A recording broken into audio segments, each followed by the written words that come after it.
Right. Okay.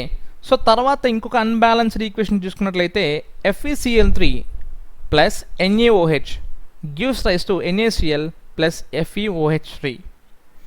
So ferric chloride plus sodium hydroxide gives rise to sodium chloride plus ferric hydroxide. ఇప్పుడు దీన్ని balance చేయడం ఎట్లా?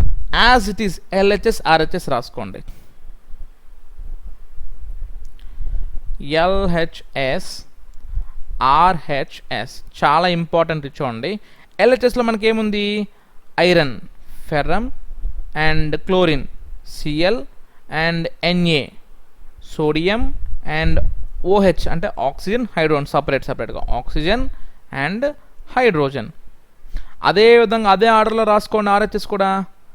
FeCl NaO and H.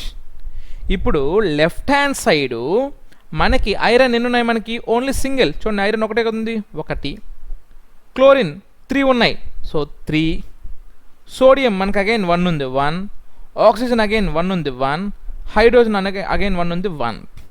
వేరాస్ RHSలో iron Fe అది ఒకటే ఉంది, chlorine 1 ఉంది, సోడియం Na 1 ఉంది, ఆక్సిజన్ చూడండి OH టేకెన్ థ్రైస్ అంటే ఓకి హెచ్కి కంప్లీట్ కంబైన్ చేసి బ్రాకెట్ ఉంది, అంటే O3 ఉంది, H3 ఉంది, కాబట్టి O3 H3. స్టార్టింగ్ చూసి ఎవరైనా ఏం చెప్తారు? Fe ఇక్కడ 1 ఉంది, ఇక్కడ Fe 1 ఉంది, కాబట్టి బ్యాలెన్స్డ్ వదిలేసేయండి. ఇక్కడేమో క్లోరిన్ 3 ఉంది, ఇక్కడేమో క్లోరిన్ 1 ఉంది.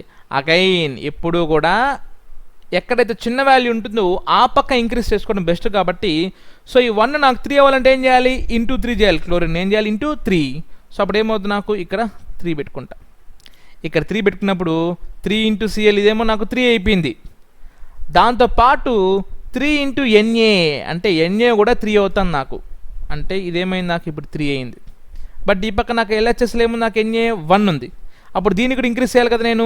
ఈ 1 3 అవ్వాలంటే సింపుల్గా ఈ Naని 3తో మల్టిప్లై చేయండి, అంటే ఇక్కడ 3తో మల్టిప్లై చేస్తాను. ఇప్పుడు నాకు ఇక్కడ Na ఏమైంది? నాకు 3. ఎందుకు? 3 ఇంటూ 1 3. ఇక్కడ Na ఏమైంది? నాకు 3. So sodium balanced. కానీ ఈ Na పక్కనే OH అసోసియేట్ అయినాయి కదా. సో అప్పుడు ఏమవుతుంది? నాకు 3 ఇంటూ O అంటే 1 ఆక్సిజన్, 3 1 జార్ ఎంత అవుతుంది? నాకు 3. అదేవిధంగా 3 ఇంటూ హైడ్రోజన్, 3 1 జార్ ఏమవుతుంది? నాకు 3. సో ఆటోమేటిక్గా బై డిఫాల్ట్ మనకి ఆశ్చర్యంగా ఏమొచ్చిందంటే ఇక్కడ ఆక్సిజన్ 3, ఇక్కడ ఆక్సిజన్ 3, ఇక్కడ హైడ్రోజన్ 3, ఇక్కడ హైడ్రోజన్ 3.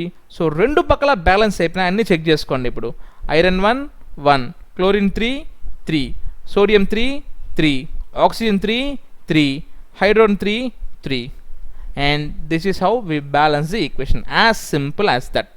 Check చేసుకోండి. FeCl3 plus 3 NaOH gives us to 3 NaCl plus FeOH3. Fe1 1, chlorine 3 3 into Cl, ఇక్కడ chlorine 3 3 Na, ఇక్కడ 3 Na, 3 into O అంటే 3 oxygen, ఇక్కడ O కి 3 oxygen, 3H and H3. Right? Thank you.